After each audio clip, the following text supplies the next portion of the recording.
right, and we are back.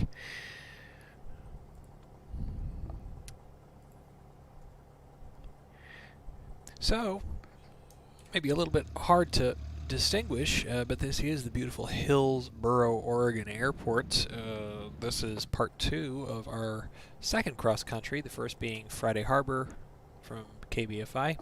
Done, out of the way, both virtual and real. Had a good time with that. You'll see the video soon. And coming up on Saturday is KBFI to Hillsboro and then back. And so we've been doing that virtually. The first was during the day from Boeing Field down south to Hillsboro. Now we're going to go back the other way in nighttime conditions, heading up north to go home. So local time shows 17:36, 5:37. So I guess the sunset's pretty early still. But we're going to do night VFR. I'm going to get out of here now. What I'm simulating here is that the airplane pulled in, kept the engine running. You know, me and my instructor, one of us ran off, did the bathroom break, got a Snickers bar, I don't know what, came back, but we don't need to do another run-up. We're all good. The engine's good. We've got enough fuel to get us home. Looks like... it says gallons remaining 40, but I don't buy that. I think there's 16 gallons remaining, and I actually don't feel very comfortable about that. I don't think that's enough fuel at all. So we're going to fill it up to 1/2, 13 gallons, 26 gallons. 1.5 hours, 15, let's say plus 17, minus 26, 9 gallons. It's not quite enough for an hour, so I'm going to fill it up 3/4 full to 20. There we go. Gross weight's still good. Everything is fine. Alright. Fuel quantity's good. Oil pressure, oil temperature in the green. So prior to taxi, mixture lean is required. Ground lean, avionics power switch on. It's already on. Radio's GPS set. Okay. Let's talk about what we're going to do on our way out of Hillsboro here. Form 4, KHIO. Let's get the weather at Hillsboro. I guess I haven't filled out Form 4 yet. 12765. Plugins, blah, Xpilot off. I have to do this every single time. I should probably just uninstall it. Sorry about that. Sorry about that VATSIM, folks. I'll get on VATSIM one of these days. Anyway, radio's GPS. So Aegis 12765. Let's get the weather. 12765. Portland Hillsboro Information Sierra 000 Zulu weather. Wind 090 at 5, visibility more than 10. Sky conditions 4800 broken, temperature 14, dew point 5. Altimeter 2992. Arriving runways 31 right, 31 left, departing runways 31 right, 31 left. Advise on initial contact you have Sierra.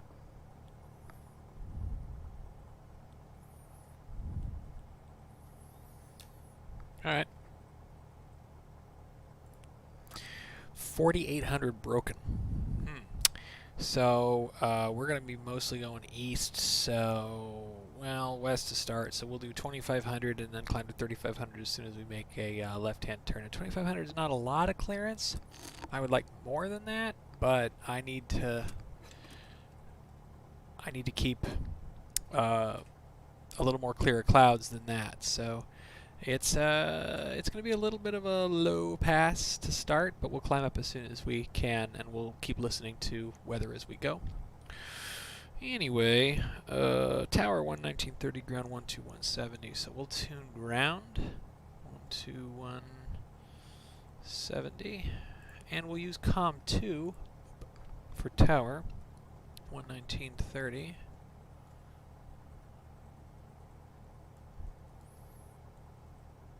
Groovy. Navs, we're going to be, let's see, I guess we're going to have to figure that out, aren't we? I haven't got nav information here at all. CBU's got one. That's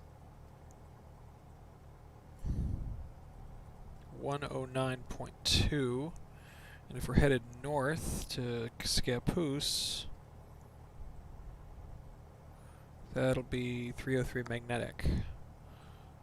Okay, 119. 109.2. Okay, CBU's dialed. And course, we're going to hit CDI like that.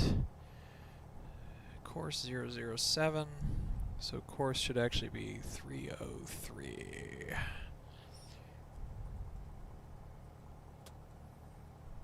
Just like that. And we got the altimeter, 29902. That's set. Make sure that's right for the field. At Hillsboro. 208. Yep, 200. That's good enough.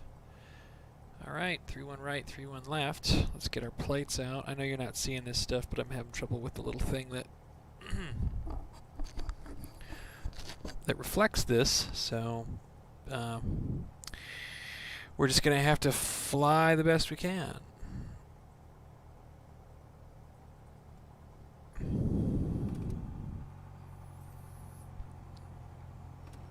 Did I actually complete the checklist? No, I didn't. I just felt like moving, apparently. Transponder, Alt. 80 altimeter received set. Flaps retract. 1, 2, 3. Release test. Lights as required. Test parking brake. Test brakes. Brakes tested. Okay. Alright, we're good for now. Alright, and we need to look for... we're actually headed north. We don't want to head north. We want to head south where the beginning of the runway is. What we're looking for is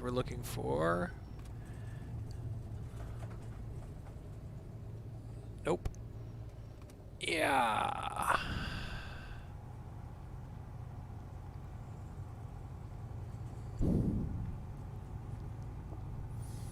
And did I call ground? No, I didn't. So I really should have said Hillsboro ground, Cessna 6378 Mike, with Sierra at Arrow Air, northbound departure. And this isn't like Cessna 6378 Mike, taxi to runway 31, taxi to hold short runway 31 left, Alpha 9. Taxi via Alpha 9, 6378 Mike.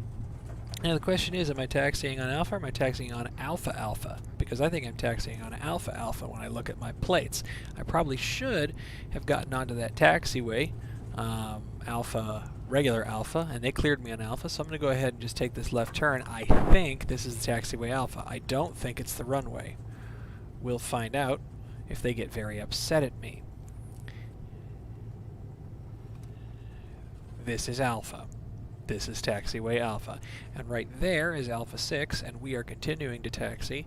I'm checking. I'm going southeast. Yeah, that's correct. And are the numbers getting bigger? We'll see.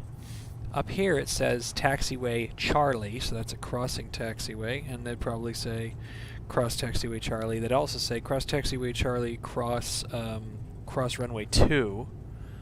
And I could absolutely ask them again what they want me to do. I'm going to stop right here for a second. So Alpha 6, we're about to cross runway Charlie. I think we can actually continue. I see the yellow line, but it's telling us we're going to be crossing.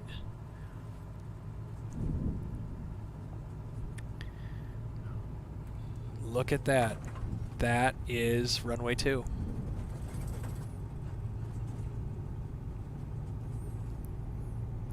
Alright, you can really get turned around. You really can. It's amazing. I'm looking for Alpha 9. That's not it. I think that's taxiway Mike. Alpha 8's coming up there. I see it on my left. That's not what we want. Windsock shows winds are less than 5 knots.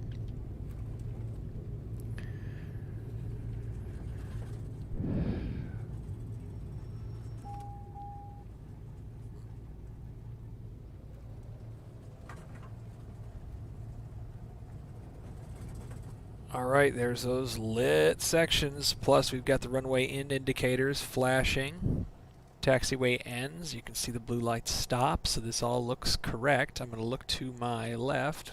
What does that say? A9 one-way 31 right. What? How is that possible? You can't see this, but my my plates show this is runway 31 left. I can't tell you how weird that is. Here, watch this.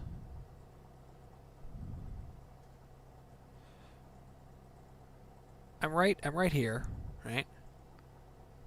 There's me. There's a gigantic runway.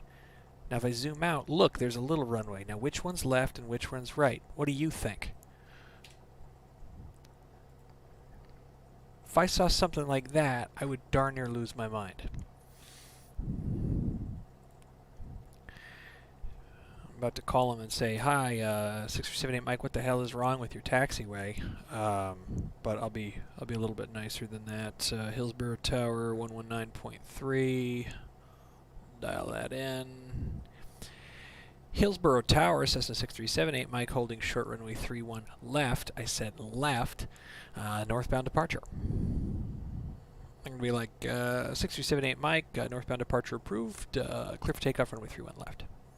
Clear for takeoff, 31 left, 6378 Mike, landing lights on, let's go. Where I did the run up, remember we talked about this, everything's cool. I'm going to go ahead and take the runway here. I want to be sure I set my altimeter to 2500. I'll bug it for that. Get on the runway, bug the heading. And I'm going to do an IAS climb. 31 left.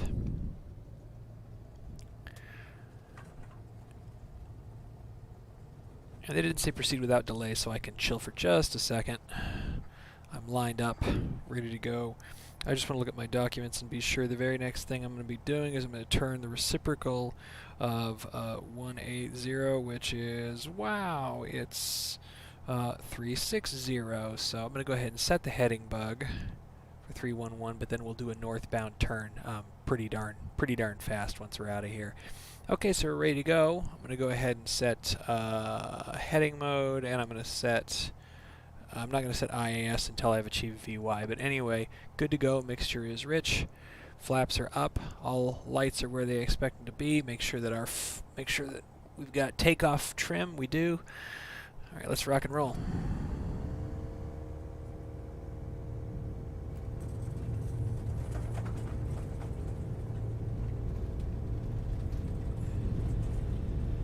Yeah, this is the big runway, all right.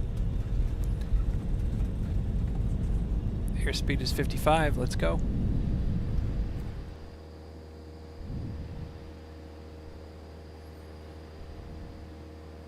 It sure is pretty up here.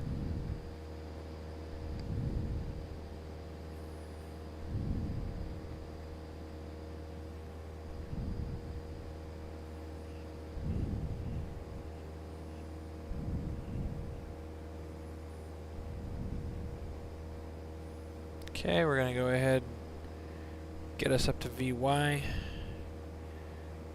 And I'm going to set IAS climb now and autopilot engaged. IAS climb mode is engaged and we are continuing up to 2,500. Once we get to 1,200 feet, I'm going to make a turn northbound.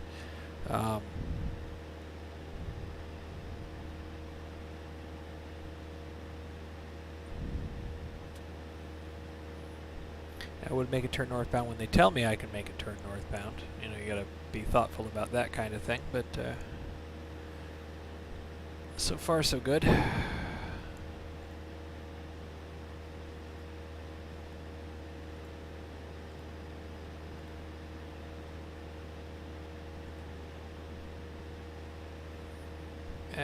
It's almost a perfect climb. I love it.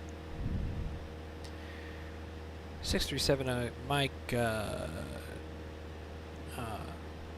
turn on course, northbound departure.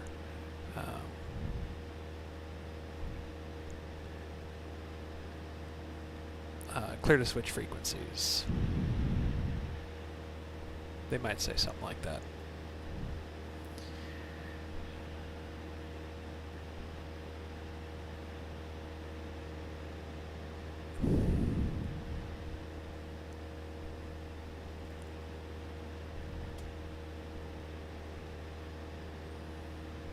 And we're headed for Scappoose.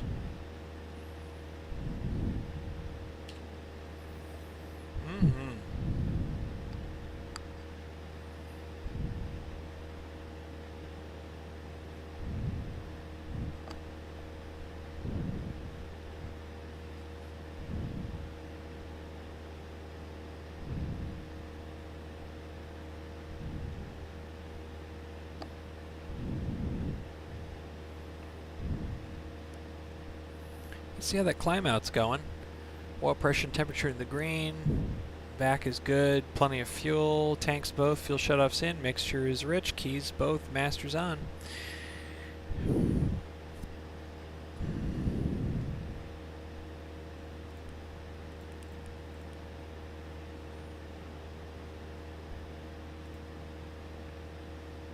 KSPB is Scappoose.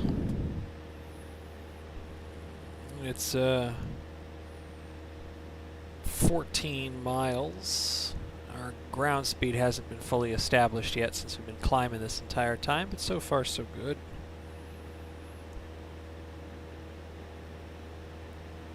.25 is okay. The highest obstructions here, 2.2, soon to be 2.4. So I actually want to go ahead and get some more altitude here. I think that we're going to need it. So I'm going to go ahead and tune altitude 3,500. We'll turn on vertical speed mode, climb at 900 feet a minute, and we'll try to achieve a little bit more vertical separation over this terrain. It's safe to do, and I'll go ahead and just turn heading 1 to make absolutely sure we're allowed to use odd-numbered altitudes. So there's no question about it whatsoever. Better safe than sorry. We're going to pass Scappoose, leave it on our right. Pretty sure that's it right there. Ooh, excuse me. I'm going to turn these avionics down a little bit. You know, it's...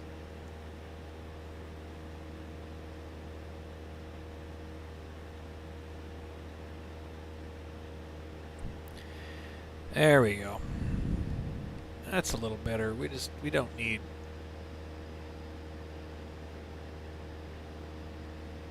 We don't need all these lights on. That just feels a lot better, don't you think? Everybody in the back seems to think so.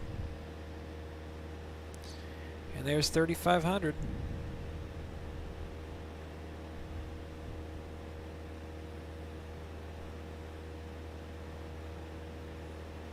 I don't know what that is. Is that the magnetic anomaly?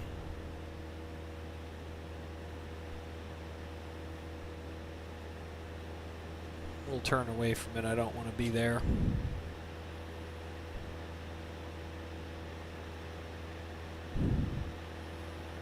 There's something going on. I don't know.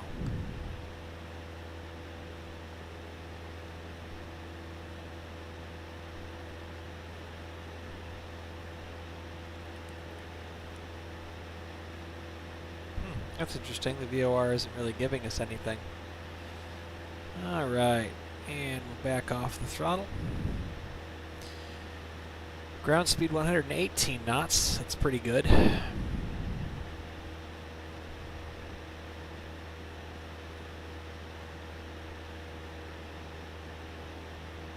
Now 116 knots. Let's go ahead and lean out the engine a little bit.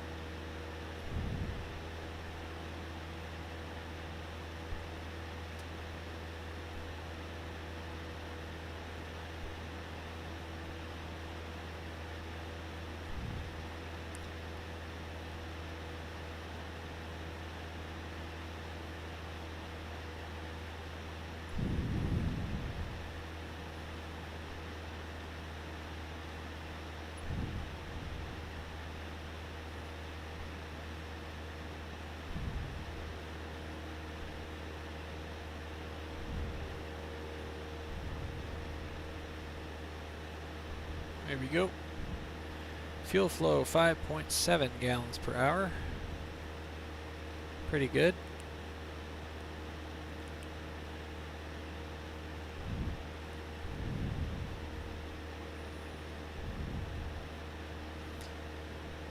I'm looking at this and I'm thinking it has something to do with my range. Why it's growing, I don't really understand, but anyway, let's go ahead and go direct to KBFI. All right, 1 hour. Now, who would we dial now? We would probably want to pick up flight following. We can't really do that here, but let's see. Seattle, Scappoose. We call Portland departure low, 126.0. Switch comms.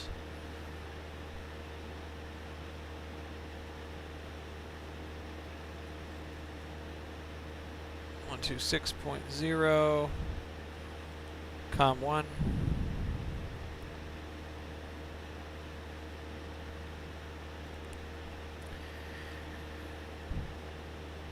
Portland departure. Cessna 6378 Mike is shoot. Let me try that again. Portland departure Cessna 6378 Mike, 13 miles northwest of Hillsboro, altitude 3,500, requesting flight following to Boeing Field. They say something like 6378 Mike, squawk 4647. Say direction of flight. They wouldn't say that because, dude, they know what the direction is. But anyway, for squawk 4647, 6378 Mike is flying north. Cessna 6378 Mike, radar contact, 13 miles north of Hillsboro, altitude 3,500. Cool, we've got VFR flight following. Now we don't want to tune off this frequency, we want to keep it on the entire time unless they let us off the frequency. We're now at KSPB, our next is KKLS, so from here we're going to want to make a turn. KKLS,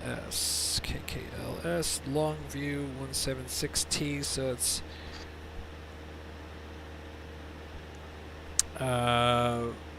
176T minus, it's 19 degrees to the left. So 341.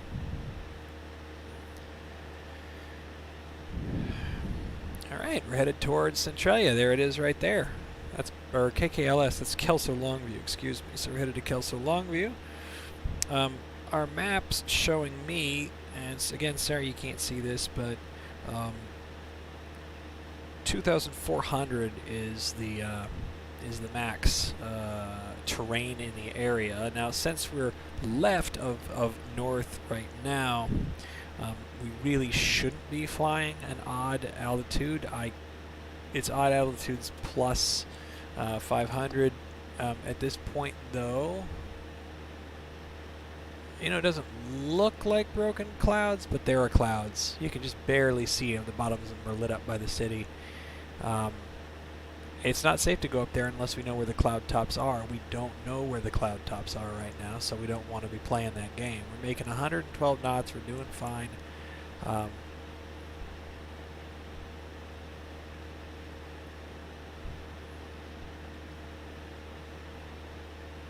mean, I could run it by approach and see what they say, see if it's a problem. We've got flight following, which means they're going to tell other people that we're here. I could say something like, you know, Portland departure, Cessna 6378 Mike, are we okay to fly at 3,500 even though we're going westbound? We need to stay clear of these clouds at 4,500. And they'll say something like 6378 Mike, roger, maintain 3,500. Maintaining 3,500, 6378 Mike. And maybe they wouldn't say that at all. And I don't really know yet, but hey, there's a checklist. Oh, look, there's a pilot's operating here. Oh, you can't see this because it's all the way over on my side of my screen, but there's a pilot's operating handbook that comes with this NG from Airfoil Labs. Really, really a cool plane. I think they've done a great job with this aircraft. I mean, I say that now. I mean, this thing's probably going to suffer a failure, you know, like the propeller is going to fall off, and I'll be like cursing Airfoil Labs for the crappy product that they made. For now, though, I'm really happy.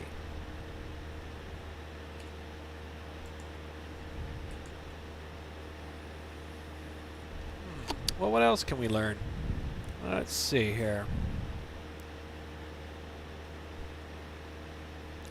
What I want to do is I want to sort of fly close to KCLS up here, and then dogleg to the right, because we have to avoid all this mess with Olympia and McCord and all these other places. So let's do this. We'll go to flight plan here.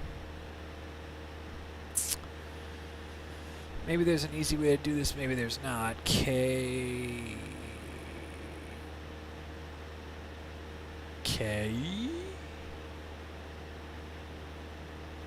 C L S. Oh, see, good. It enters it before KBFI, so it inserts it in. It's exactly what I want. And then the next one that we want, KCLS, we basically want to kind of point toward KPLU. So let's put one of those in there. Oh crap! Da crap! K no. J H I J K P L U. There you go. KCLS, KPLU, KBFI. Perfect. All right, let's go out of FPL mode here, and well, there's no red line anymore, but kind of weird.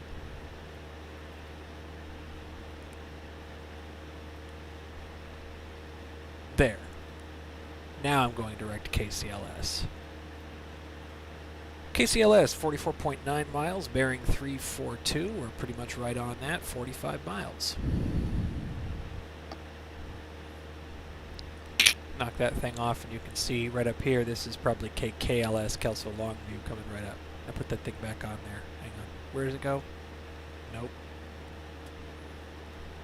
There. That's where it goes. What am I looking for down here? I don't know.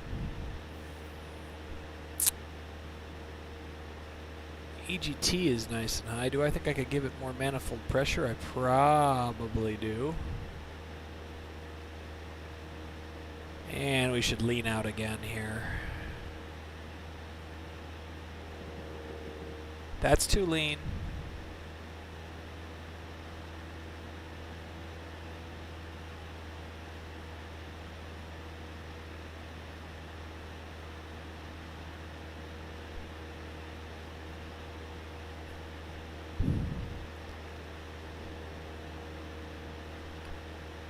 That's it right there.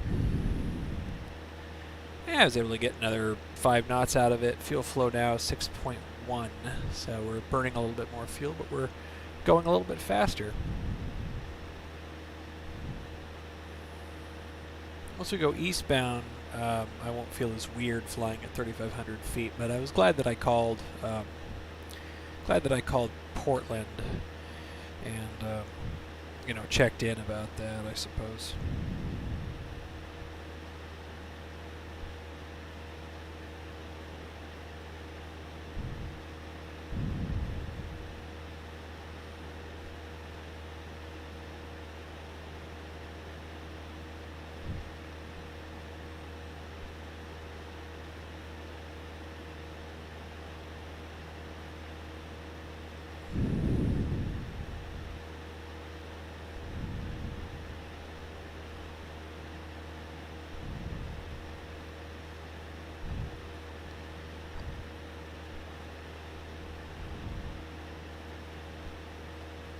Yeah, I think I just say something like,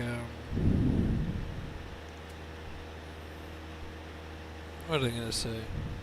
I was just looking at something. Darn it. There it is. 6378 Mike, Portland departure. Contact Seattle approach on 120.1. Permission to switch off this frequency. Contact Seattle approach 120.1, 6378 Mike. So Portland departure is done with us. They're going to want us to talk to Seattle now. So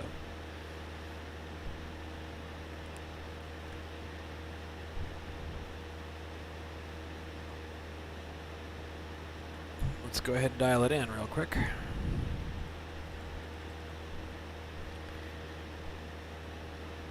Seattle approach, Cessna 6378 Mike, 5 miles south of Kelso Airport, altitude 3,500 with you. Cessna 6378 Mike, Seattle approach, squawk 4747. Squawk 4747, Cessna 6378 Mike.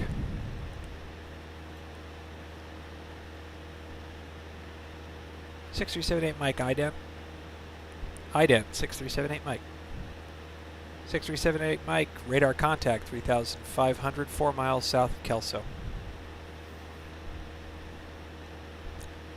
Copy, Seattle approach. 6378 Mike would like to stay at 3,500 feet to maintain underneath these clouds. Roger, 6378 Mike, maintain 3,500. Maintain 3,500, 6378 Mike. Got bridges down here. It's the Columbia River. We're coming over top of it here, and you can see the bridges, some of the dock infrastructure.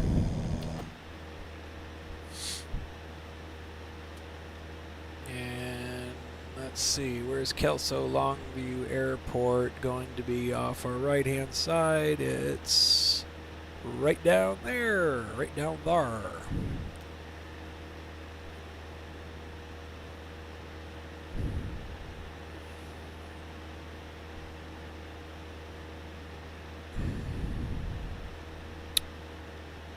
Let's see, who can we dial that has a good ATIS that maybe can tell us about clouds?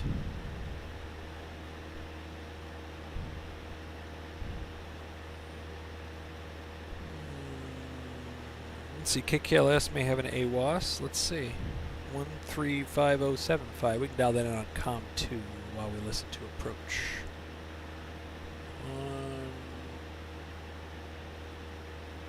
135075.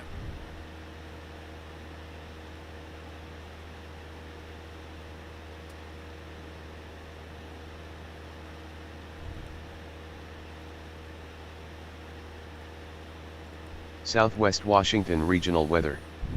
Wind 090 at 5, visibility more than 10. Sky conditions 5000 broken, temperature 15, dew point 5. Altimeter 2992.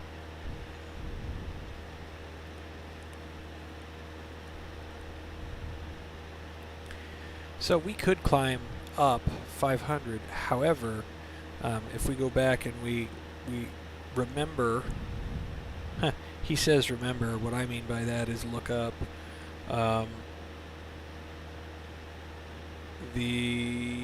where is it?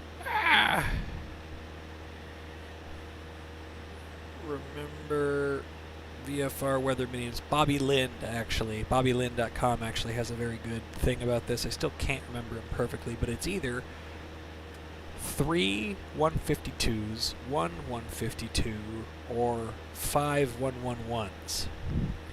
What I know is it gets progressively more restrictive on me on the minimums the more open and free the airspace gets. So Bravo, I actually am, the minimums are very easy, like I can get very close to clouds. Out here in G airspace, which is not otherwise restricted, I have a lot of restrictions. There has to be a lot more space around me. Now if I have to guess, I'd say it's 5 111s. So 5 miles visibility required, Class G at night. 1,000 feet above, 1,000 feet below, and 1 statute mile horizontally. Let's see if I'm right. Class G, night. More than 1,200 HEL, but less than 1,000 MSL. Night, 3 statute miles. Got that wrong. 500 feet below, 1,000 feet above, 2,000 feet horizontal.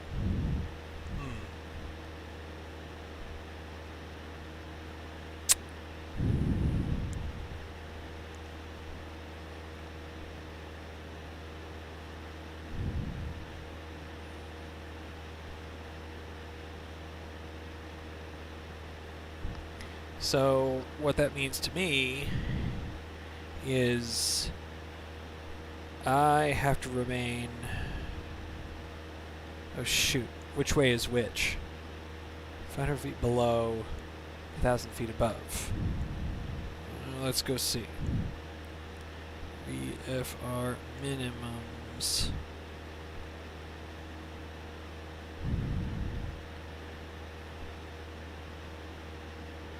See and avoid. No.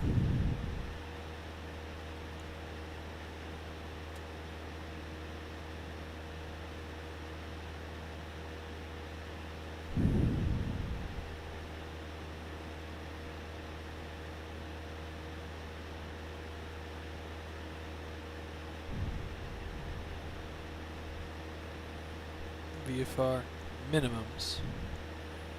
I have to look at a picture now. Oh, Class G. No, we're good. We're good. It's awesome.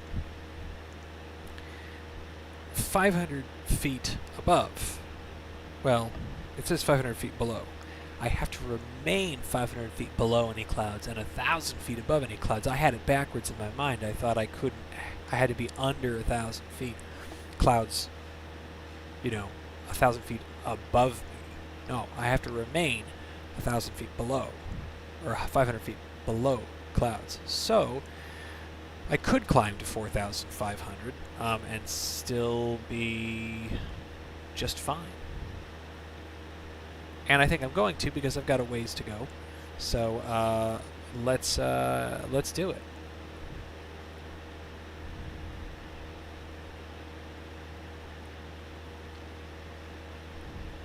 Vertical speed. There's 7.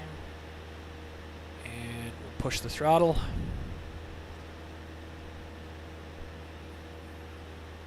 And we'll get up there. Now, if the world disappears, then we know that we darn messed up somewhere, and we better come back down to 3,500. But I don't think it's going to go like that.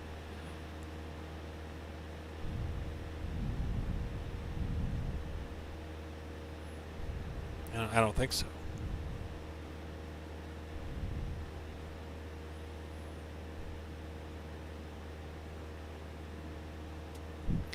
Well, to folks on YouTube, I still don't know how to chat with you using the OBS interface. Still something is dreadfully wrong with it. But hi, if you're out there, I'll try to figure out one of these days.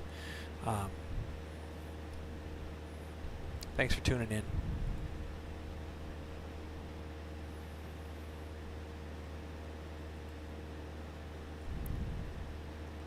Climbing for 4,500, and then I guess we're just going to dump it again as we turn at KCLS. But it's still 15 minutes away, and if we can grab a little bit more speed and burn a little less fuel up here higher, plus we get clearance from the terrain. I mean, what's really not to like, Now that said, it's not especially rocky here. It's pretty flat terrain. There's nothing really much to worry about. It's not very high up, so it's not like we're buying ourselves a bunch of very, very necessary safety, but it's good to be safe if you can. So here we are. We're leveling off 4,500, and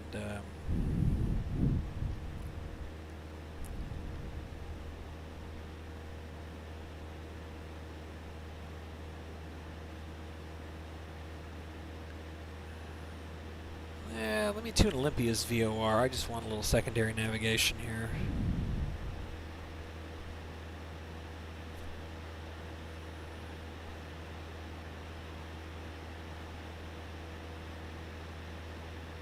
175 magnetic, 113.4.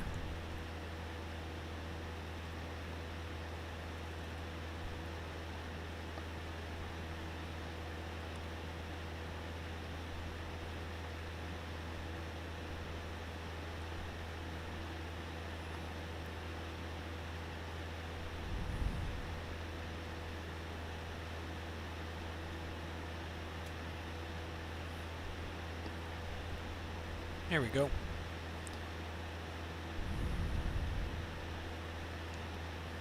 Okay, and there's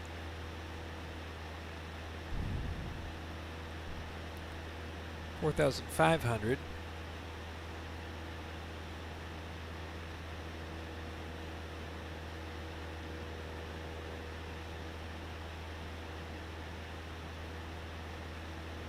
There we go, leaning it out just fine. Fuel flow 6.5 gallons per hour and making 120 knots ground speed. So we're going nice and fast, 9 minutes to KCLS. Let's look around, see what there is to see. Night VFR is interesting. So on the right here, this is going to be I-5. So we're sort of just following the highway a bit. I'm just leaving it off one side. You can do what you want to do, you know? All good.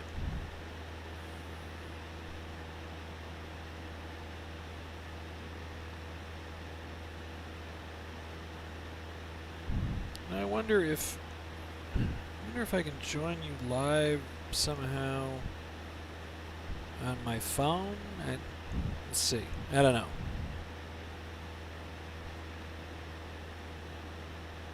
Oh, hi, it's Jessica Ryan there, 208. Don't know if you're still with us there, Jessica, but this is X-Plane 11, and I'm using the Airfoil Labs 172NG, and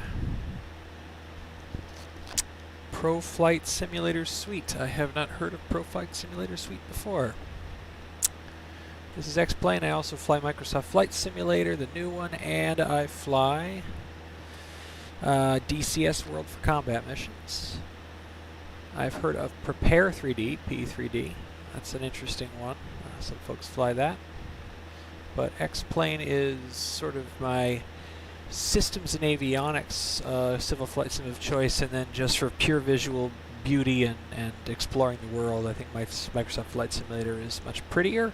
Got a better visual for weather effects, so I fly that from time to time as well. Thanks for tuning in, Jessica. Alright, 7 minutes and 41 seconds to KCLS.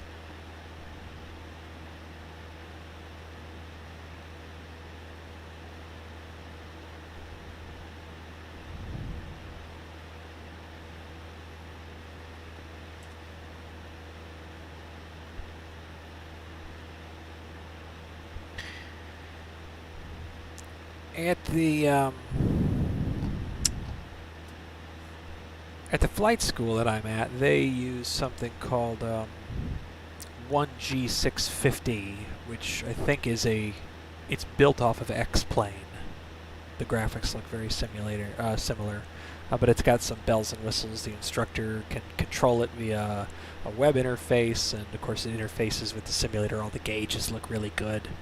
It's got a little bit of force feedback in it, and it's still an X-Plane core if I just pick out the details. I think it is.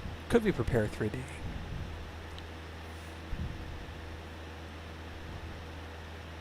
Six minutes and 30 seconds to go. And right up here, I think, is going to be KCLS. That's Centralia.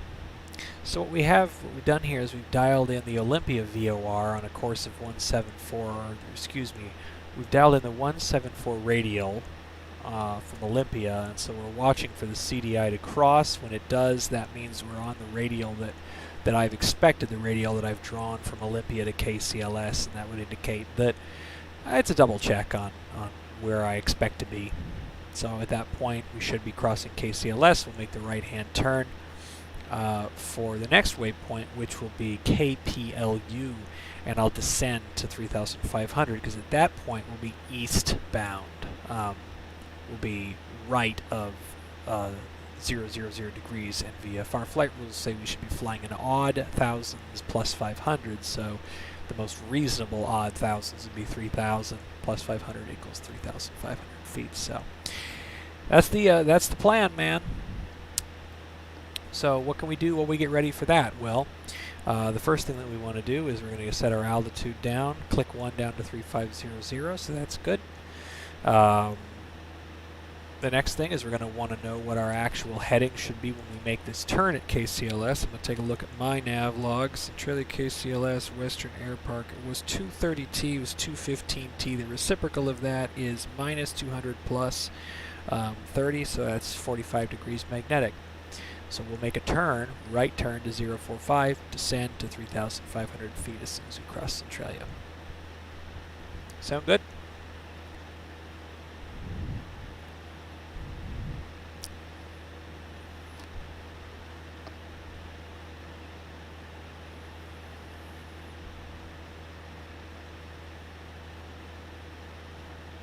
Get that head tracking on. Like I'm really in the cockpit here. I probably should have brought some more coffee along with me.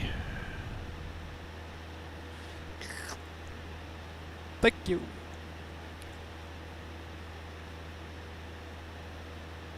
Okay, we got the beacon there at KCLS. White, green, white, green. Super.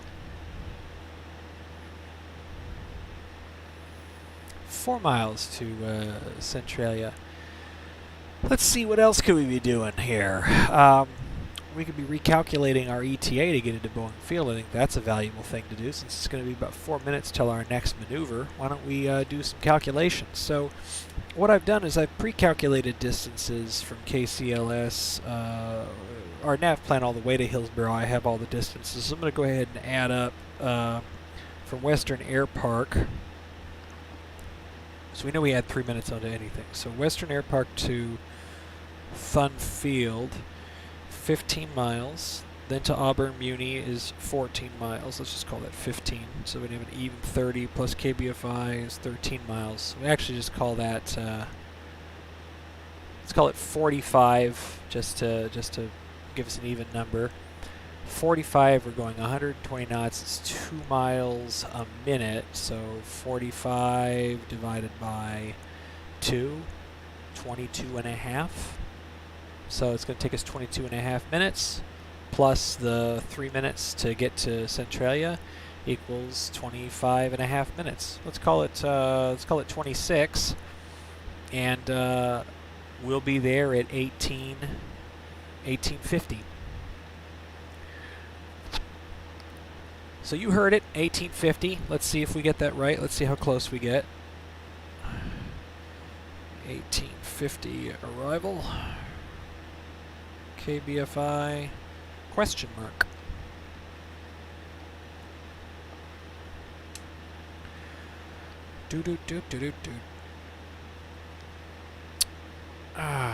Well, it is beautiful to see all those lights, and we're closer to I-5 now. We're going to continue to mostly follow it. Oh, well, actually, belay that.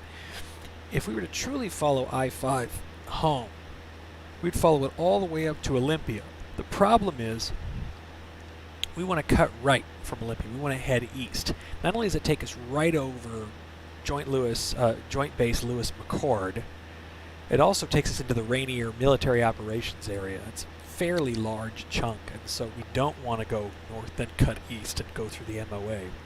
Rather, we're going to do an early right turn. We're going to diverge from I-5, which isn't the best, but we're having to make choices about what's the most important thing. I'd say the most important thing is to not bust the military operations area.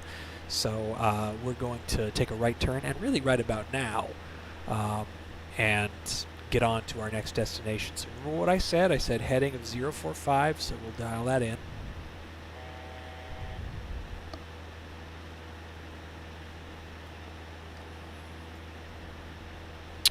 Good. And next we're going to hit vertical speed mode, and we're going to say we're going to go 1, 2, 3, 4, 5, 6, 7. We're going to drop the throttle. And I'm going to go ahead and mix in a little bit richer. And we're watching that speed. We want that speed to be nice and steady as we descend. And we are descending over top of this airport, but we're not going to be anywhere close to pattern altitude, so I don't feel too bad about that. Now, in the real world, Seattle approach would have had plenty to say to us in the last 20 minutes or so. They would have been calling out traffic. There would have been some traffic. We would have had to, report the traffic was in sight, and so on and so forth. And one of the things I want to do coming up soon is I would love to get connected to VATSIM again. Be flying with other airplanes, have a bit more traffic in the pattern, because I will tell you that's one of the things about real flying that's just radically different than the sim flying is how much you need to spend, how much mental energy, how much visual time you need to spend looking for other aircraft. It's a lot. And it should be. I'm not saying that that's a bad thing. But it's very unlike this.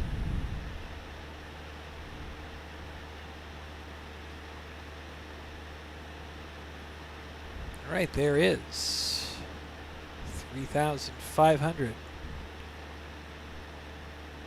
Alright, we're going to go ahead and crank up the throttle again.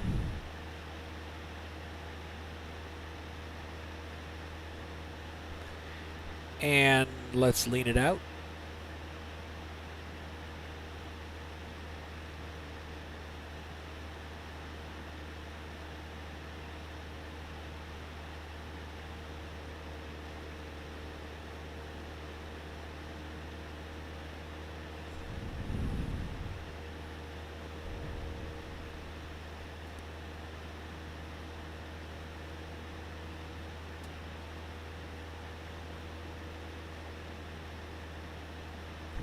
I'm kind of bouncing around on the leaning here, probably because I was playing with the throttle a little bit. That wasn't the right choice.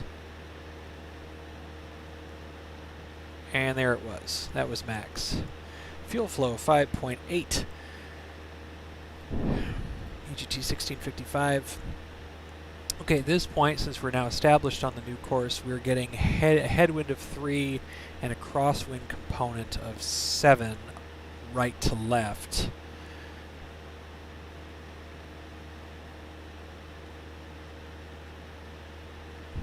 That makes a little bit of sense. So our ground speed's going to be 106. It's a little bit shy.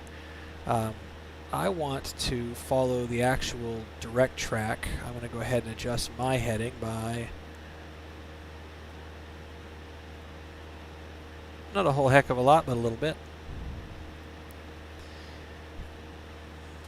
Hey, that feels better. Let's see if that gets us more on course. It does. We'll recalculate. Now there's a headwind of 1 and a cross of 8. So that should increase our ground speed a little bit. 107. That's okay.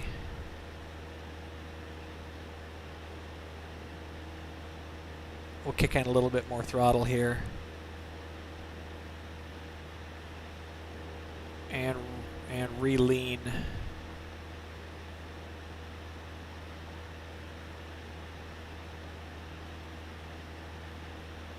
Right where we should be. 2410, ground speed's up to 110 knots. Fuel flow is now 6.6, but that's all right. We got the fuel to burn. Speaking of which, how much have we used so far? 5.3 gallons. Not bad.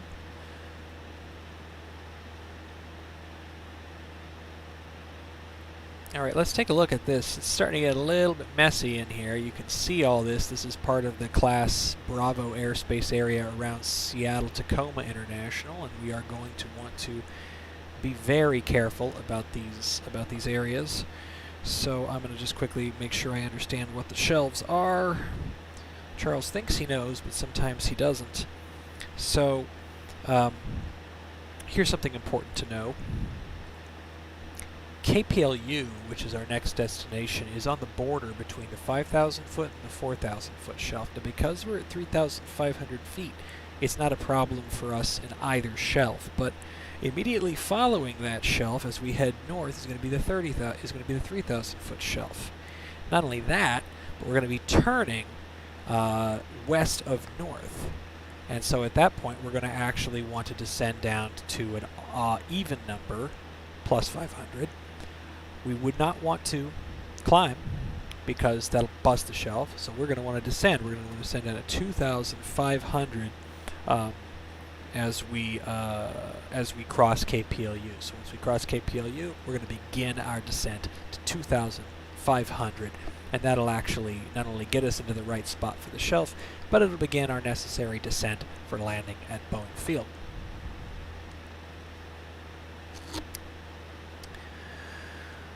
You know, it really is peaceful to be up here with not as much radio traffic as I get in a normal flight, but I do find myself thinking I really need to have that interaction. I need the radios going. I need to be able to juggle more. It's one of the things that's so great about a simulator is that you can add on components as you need to. So I've been doing really good with the pilotage. I've been using all my navigation tools, and that's great, but I need to increase the load on me mentally and cockpit wise, because that's a real cross-country flight. You're constantly on the radios. You're constantly scanning for traffic. So I need to add both those components. I need to add more traffic, and I need to add more radios. So my options are VATSIM. What's the other one? It's like ICOE.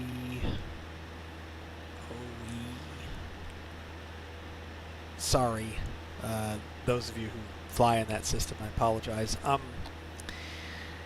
And there's Flight Edge, which personally I've been actually leaning toward. It's a paid service, which, you know, maybe I should support, you know, VATSIM's community first, but I've been thinking about Flight Edge as a paid service.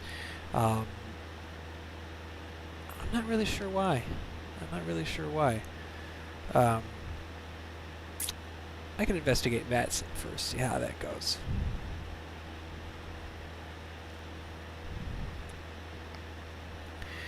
Okay, what else can we do to help us navigate? Well, I think what I will do is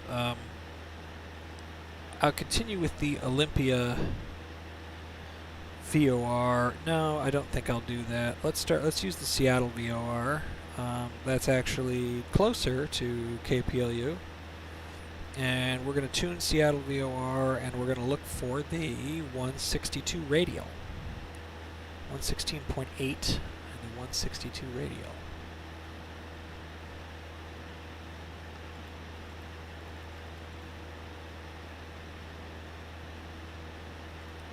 We can actually pick it up. That's awesome.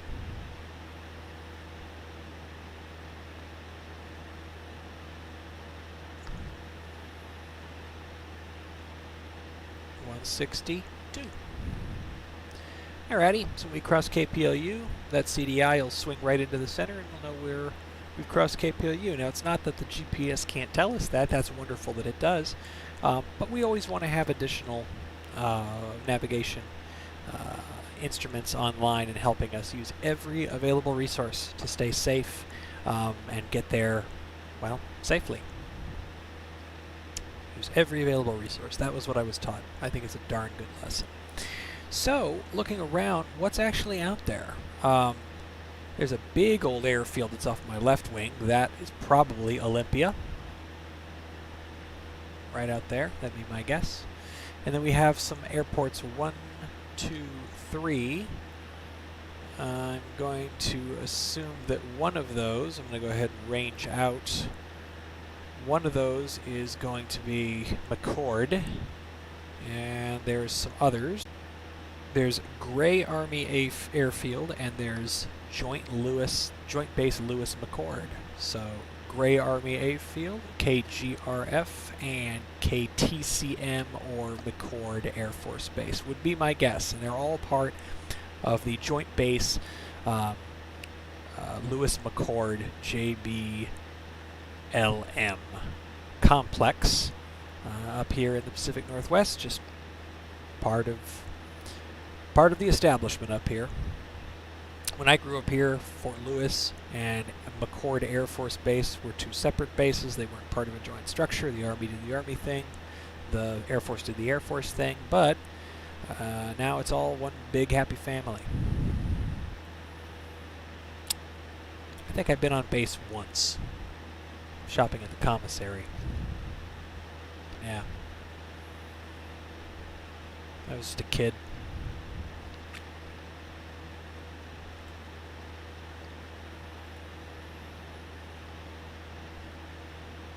11 minutes and 24 seconds to KPLU, or Thun Field. As we mentioned, we're at 3,500 feet. As soon as we cross KPLU, we're going to go ahead and turn, and we're going to descend to 2,500. So let's take a look what that turn looks like.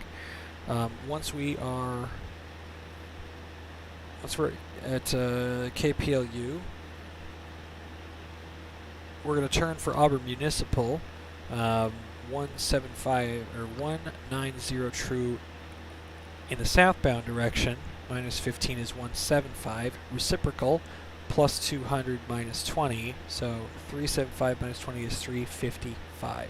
355 is going to be our magnetic heading that we turn as soon as we are at KPLU. Because 355 is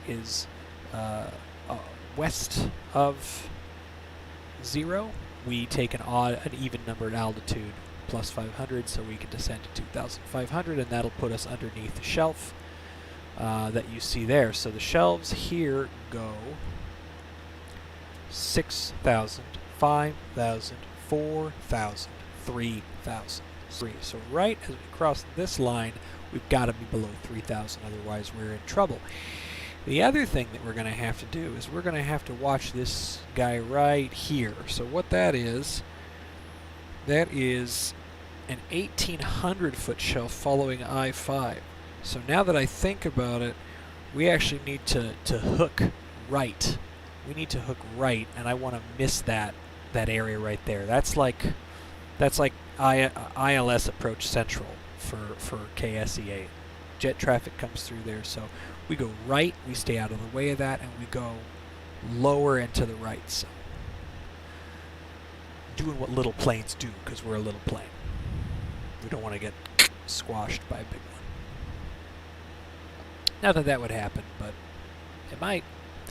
Okay, let's go ahead and recalculate our excuse me. Let's recalculate our time to get into KBFI. We thought it was an 1850 arrival, so we know we have 17 miles left to KPLU. Let's call it 16 miles left to KPLU.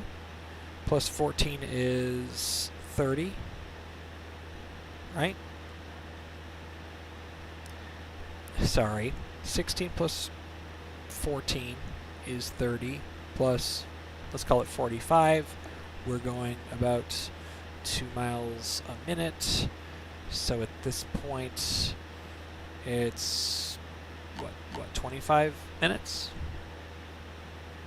And it's 18:40 now, so it's now, goodness gracious, somehow we're going to be another 15 minutes getting in. Where did I go wrong in my calculations? That's not good. That's not good. Let's redo them. 15 miles to KPLU. 30, 13, 45, 2 miles a minute. 22 minutes. 19:02. Wow. That was really wrong. That's why we calculate more than once.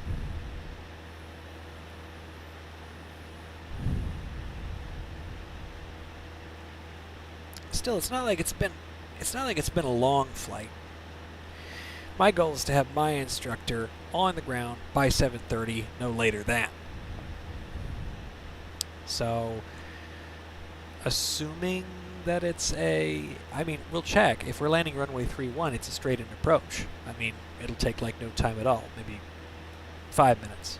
If we got to go around, it's going to take another 5 minutes on top of that, 7 minutes on top of that, so that's 12 minutes to get in. So either way, I think we're going to be able to land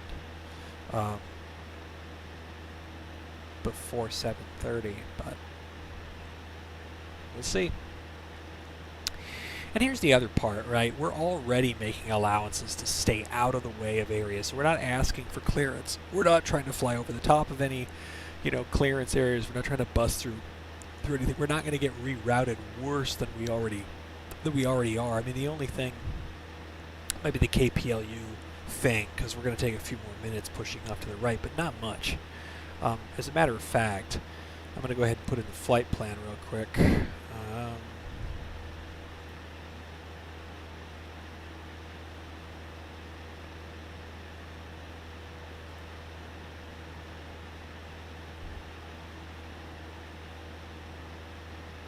S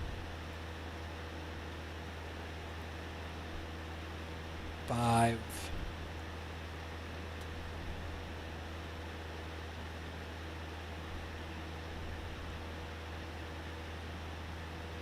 0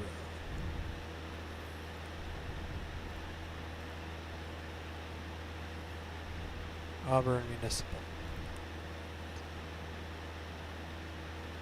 Oh, shoot.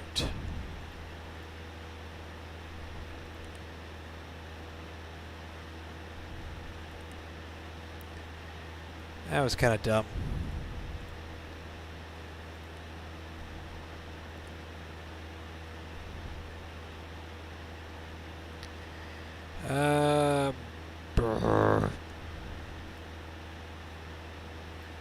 I gotta be better at this. S 5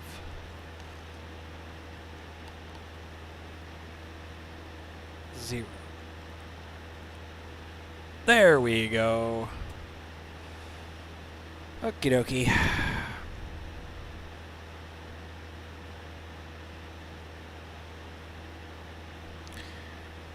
Nine miles plus 15 plus 15 ish. So 40 or 35-ish. 35 miles, 2 miles a minute, 17 minutes, plus 1843 is 1900. Now we're not going to get there any faster than 1900, but now that we've done this, we've kind of programmed the nav to dogleg here to S50, and so we're taking that into account. 410.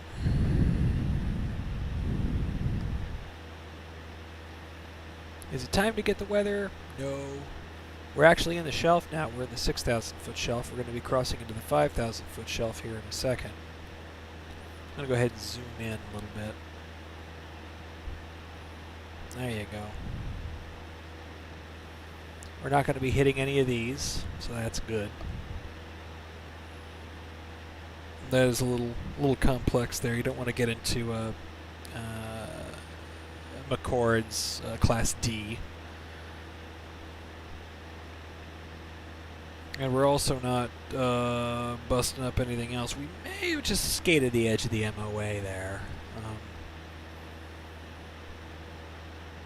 Maybe that wasn't good, but I think we did okay.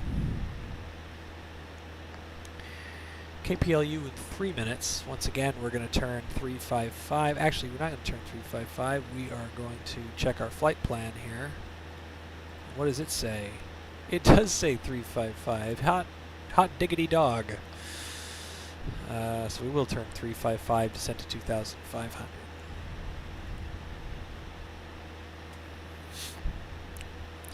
Hot diggity dog, huh?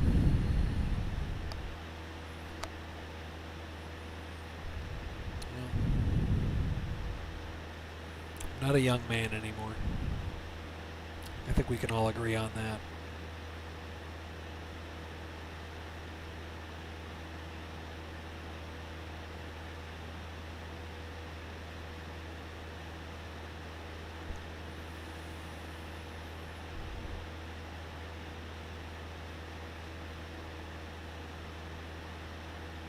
Now, do you see? I think there's a crosswind component. You can just barely see it, but watch the watch my AOA meter here and watch the airport disappear underneath it. Do you see we're sliding? It's right to left. There's a crosswind component probably coming from 090, maybe 120. Gonna make the landing interesting, that's for sure. So we're sliding, we have cross-track error. We're sliding off this line. Now what'll happen when we turn at KPLU, the equation will be different. I expect we'll pick up a little bit of a tailwind.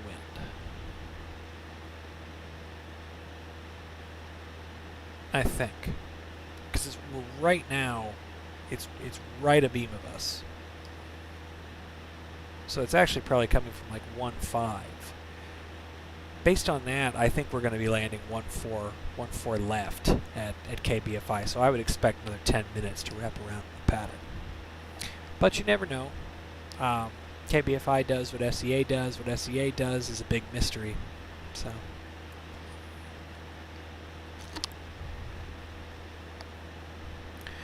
I'm just saying.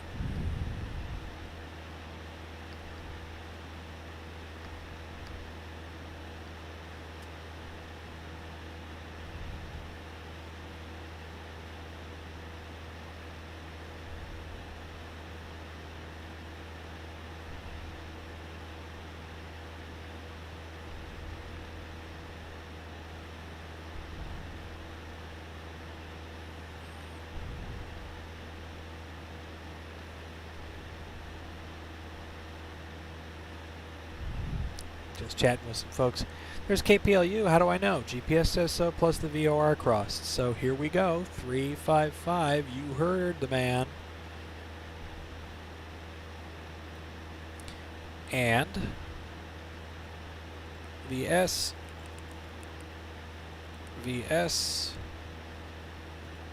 altitude 2,500, nose down. Mixture rich. And down we go. All right. We want to get down at least below 3,000 PDQ because we're about to bust the 3,000 foot shelf right on this line. Can he do it in time, folks? Yes, he can by doing two things: slowing down and putting his nose down 3 more ticks. It's gonna be a little bit painful on the old eardrums, but here we go. 3,100 and below 3,000. We're safe. We're safe. We can cross over. I'm gonna tick it over to 359er and buy myself a little bit more room.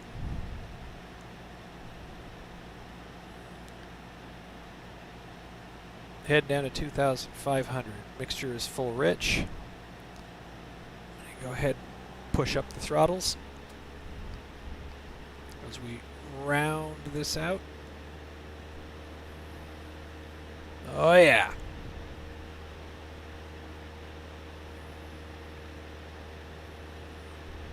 All right, we got a tailwind of 2 knots and a crosswind of 7, so it's we're still getting pushed pretty bad. So I'm going to turn about 15 more degrees to the right to try to overcome that.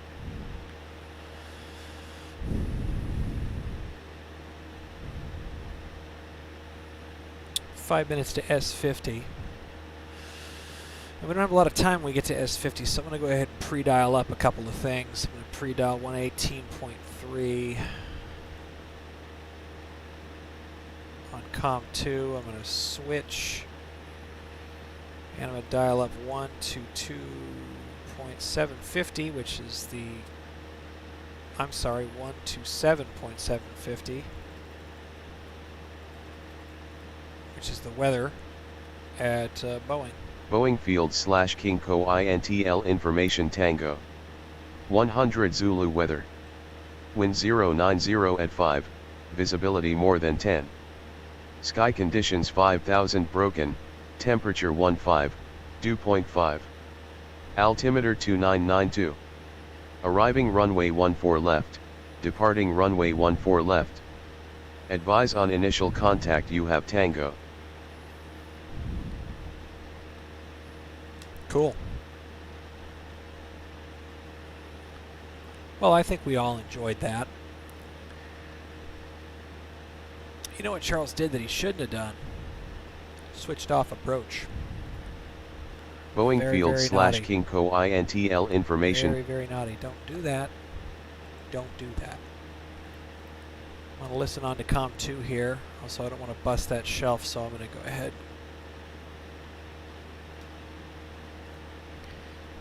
Yahoo!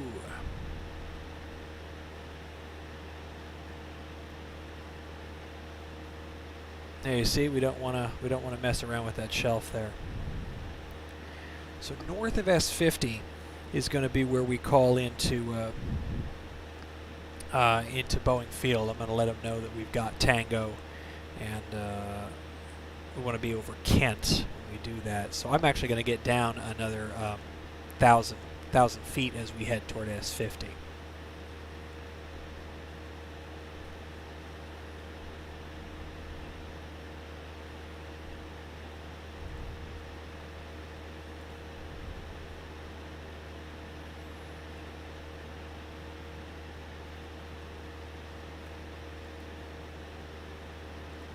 There we go. Coming around.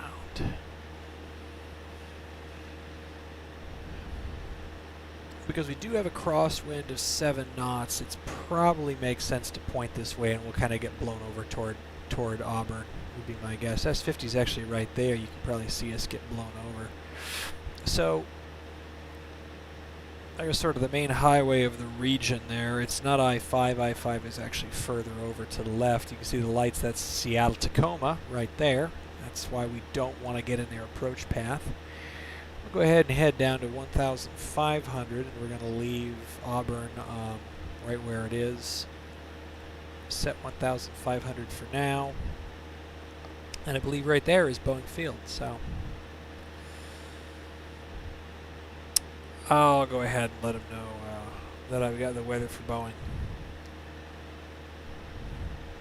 Seattle approach Cessna 6378. Mike's got the weather for Boeing. Request change off this frequency. This is 6378 Mike. Roger. Flight following canceled. Squawk VFR. Good day. Squawk 1000. Squawk 1200. Switch off this frequency. Good day. There you go. Now we can shut that off. Switch to COM 2.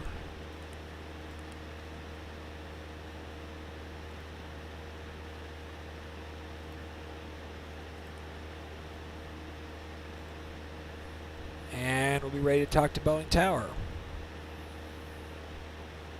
Alright, so that's S50 down there, so that's Auburn.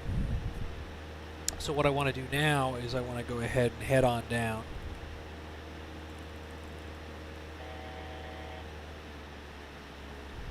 Here we go.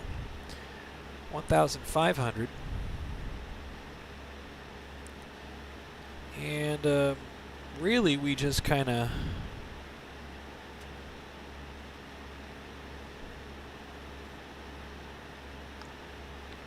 want to kind of aim at SR 167 here.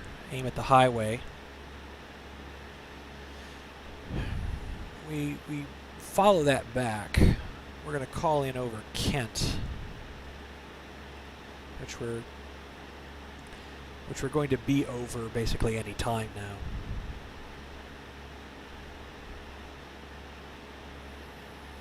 We don't want to bust Renton's airspace. Basically, we shoot this little gap right here. If I remember correctly, we just shoot right up through here and stay between Renton and KBFI. Right between them. So we managed to do that. We're solid. A couple of things to think about. What's on our right is K Renton. What's on our left is Seattle. What's between them is Boeing Field, and it's the hardest to see Boeing Field. It just for some reason it just is. Boeing Field, good day. Cessna 6378 Mike over Kent with Tango. Full stop. You're going to say good day, Cessna 6378 Mike. Fly the Kent arrival. Runway 14 left. Fly the Kent arrival. 14 left. Cessna 6378 Mike. There, did you just see a whole bunch of lights pop in? I know I sure did. That was weird.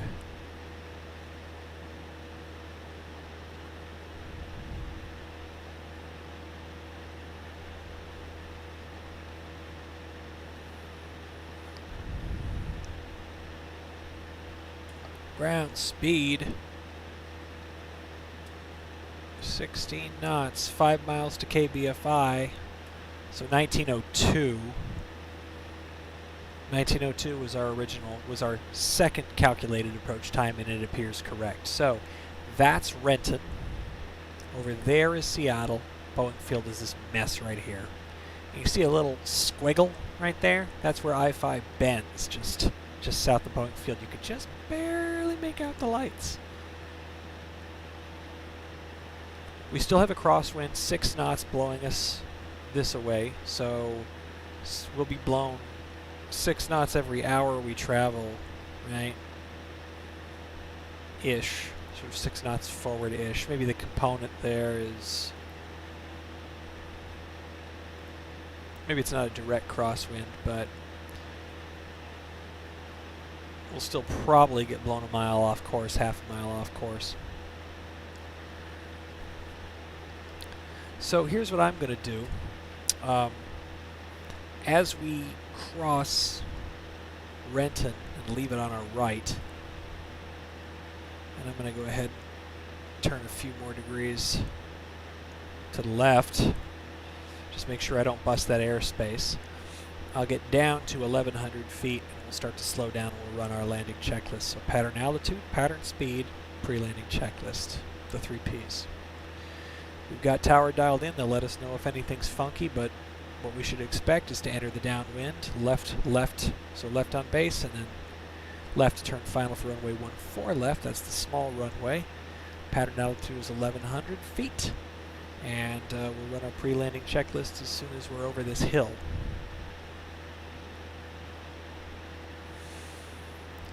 Back to Seattle, our beautiful town.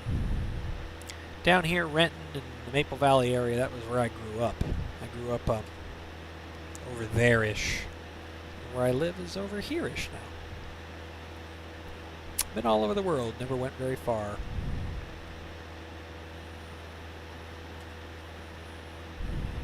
Okay, we've got the lights of the floating bridges up there, I believe. I-90, and then comes 520. The east side's out that way. You got Bellevue and them others. Alright, we're now crossing over the big runway. Probably should have shot over to the right a little bit faster. I always kind of mess that one up, but that's okay. Try to do it all right. Can't. Alright. There we go. That feels pretty close. I'll turn to 320. Let's see, how does that look? Pretty good? Yeah, I'd say it's pretty good. Okay, I'm going to go ahead and disconnect the autopilot, and I'll take it from here.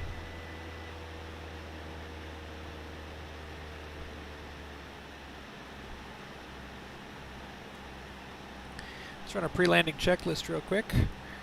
Tanks both. Fuel shutoff is pushed in. Mixture is full rich. Keys are in both. Master is on. Seats and seatbelts upright. Seatbelts are fastened. Lights are set. Got our lights the way we want. Autopilot is off. We're headed down to 1,100 feet, which is our pattern altitude, and getting down to what we call pattern speed.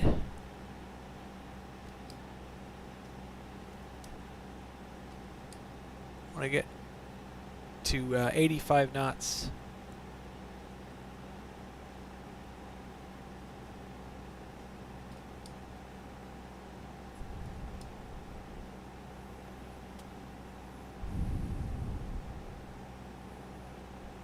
There's definitely a little bit of drift. The wind's got something to say tonight. So we've got right to left now plus a tailwind, so when we come around we should expect left to right. So we're going to want to aim a little bit east. I'm going to point our nose a little bit east of our intended touchdown spot. For now I want to point my nose this way.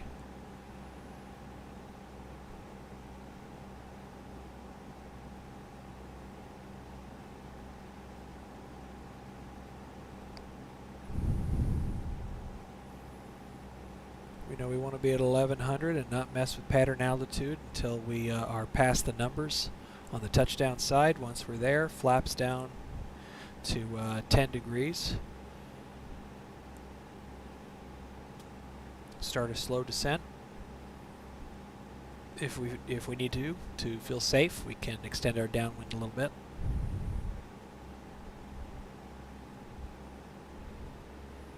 Okay, we're a little slow, so I want to hold this altitude, but I want a little bit more speed. Nose is a little bit, altitude's a little bit high. We're a little over patterned, so let's bring it in.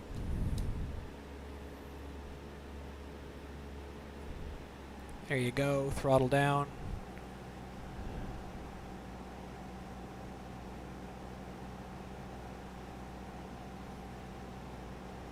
And there's the runway end markers. That's where the numbers are. So let's get our speed down, and there we go. Flaps down to 10 degrees.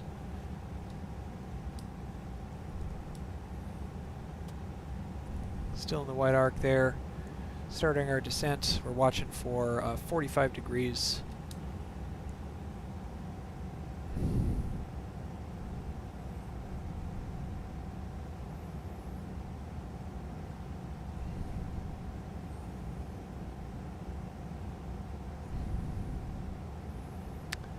Can you see Seattle? The buildings aren't really well lit up, so it's just the dark stuff. Scary.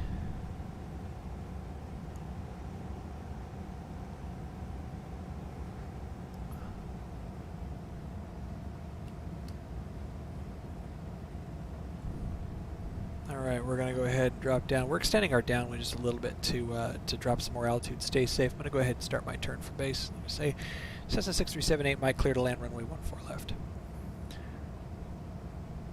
14 left, clear to land, 6378, Mike. Second notch of flaps.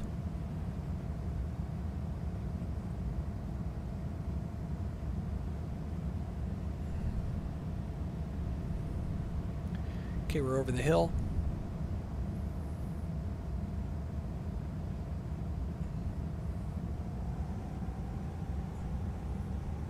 I'm looking for the turn. We turn now. We're a little bit late doing that.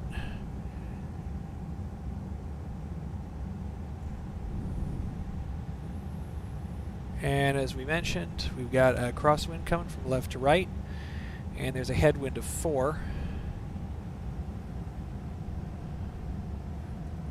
Flaps to 30 degrees. All right, we're looking for an airspeed of 65 knots. That's our speed on final. Airspeed now 67. Push the nose down.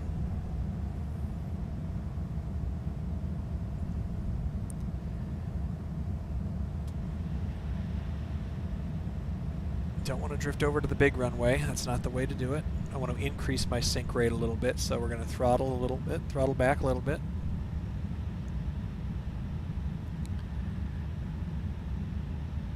Put the nose down to make sure that I'm not losing speed. Watching for that, watching for those red lights. There's one red. Throttle up to catch it.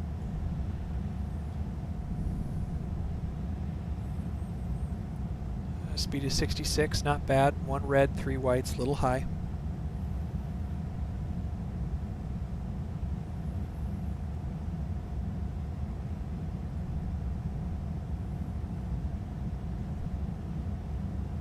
Let's increase the sync rate. Lower the throttle, increase the sync rate.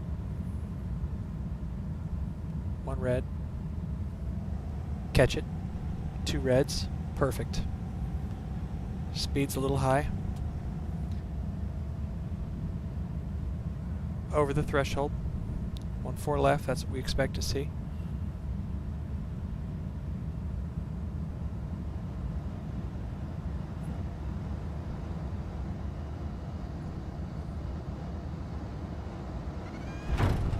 That was kind of rough. I get real ground shy in this simulator, and I just need to not do that. 6378 Mike, turn off next taxiway, contact ground point 9er. Turning off, contact ground point 9er, 6378 Mike.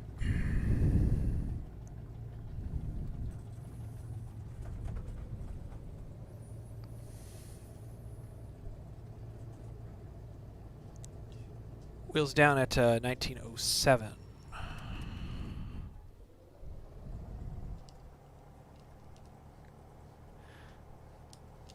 Alright, set flaps takeoff, lean mixture for ground, set trim to takeoff, lean mixture for ground, flaps up.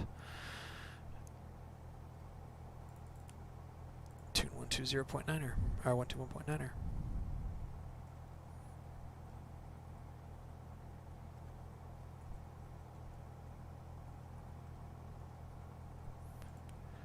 Boeing ground, 6378 Mike, Alpha 5, taxi to Galvin. 6378 Mike, taxi to Galvin Alpha, taxiway Alpha. Taxi to Galvin via taxiway Alpha, 6378 Mike.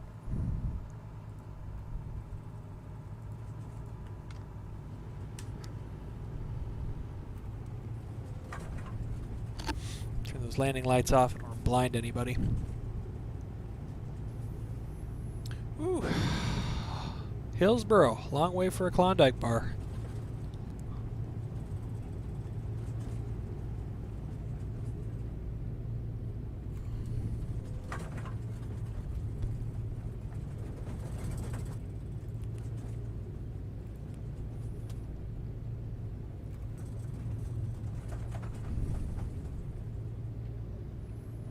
Had a good time though. Always a good time. Love coming home as well. It's turned out to be just one of my favorite things to see the lights of my home city again. Just really kind of a special feeling, actually. Even in a sim. It sounds corny, but it's true. I'm hoping to do, longer trips. Hoping to get out there, get out into the big bad world and see all kinds of small little places here and there, take the plane out, and get far away from home.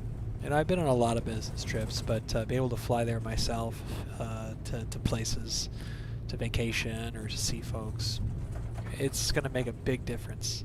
I think it's going to really open up life a lot. And here in simulator form really are some of the fundamentals.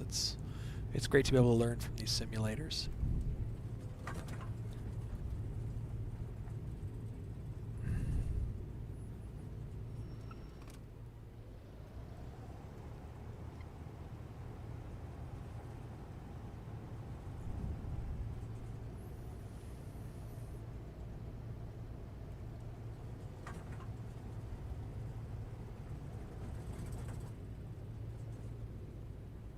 And back home to Galvin, and always park in this space the way I'm not supposed to, and I never get it right because I'm afraid I'm going to hit this plane, and yada yada yada, so...